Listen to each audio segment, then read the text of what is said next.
What are the best low-level optimization tips for embedded C? Imagine squeezing every ounce of performance out of your microcontroller code. That's what low-level optimization in embedded C is all about. When working with tiny microcontrollers, every byte and cycle counts. Let's explore some practical tips to make your code faster, smaller, and more power efficient. First, keep local variables and function parameters to a minimum. Use the smallest scope possible for variables to help the compiler optimize better. Passing no more than for parameters via registers is ideal on many architectures like ARM Cortex-M. This reduces slow stack memory access and speeds up your functions. Next, pay attention to data structures. Align your structures to sizes that are powers of 2. Proper alignment means fewer memory cycles to access data, which is critical when your bus width is limited. Also, prefer using larger data types like integers over smaller ones such as characters or shorts if they match your processor's word size. This can boost access speed even if it uses a little more memory. Inlining small functions is another smart move. If your function is just a few lines, make it inline. This avoids the overhead of function calls and can speed up execution. But avoid deep cascades of function calls because they can increase stack usage and slow down your program.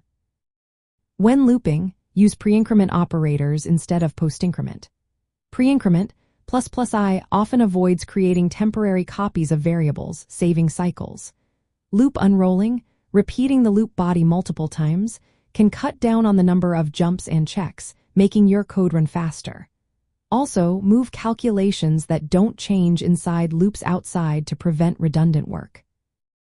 Avoid virtual functions and dynamic features like runtime type identification. These add overhead through variable lookups, which embedded systems usually can't afford. Instead, stick to static functions and data. Use compiler optimization flags carefully. For example, enabling O2 or O3 with specific CPU flags like McPoo is equal to Cortex M4 and mthumb can make a big difference. Profile-guided optimization allows the compiler to focus on the most used code paths, boosting speed, and reducing power use.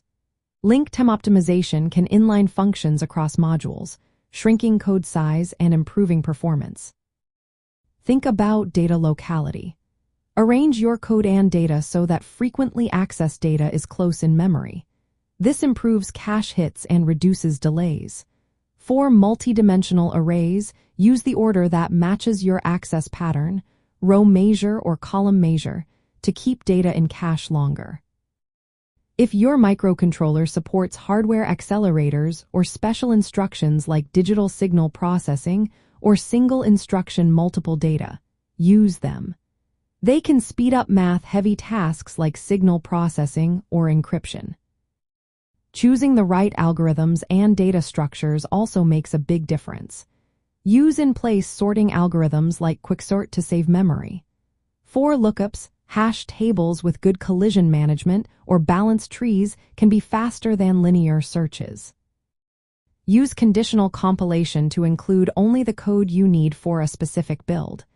This reduces code size and memory footprint. Also, remove unused code to keep your firmware lean. Finally, simplify mathematical expressions.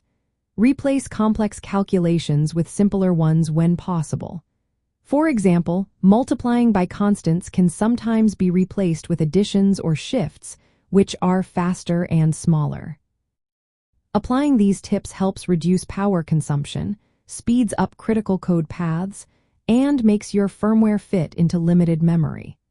Combining low-level optimization with good hardware choices and power management strategies results in efficient, reliable embedded systems.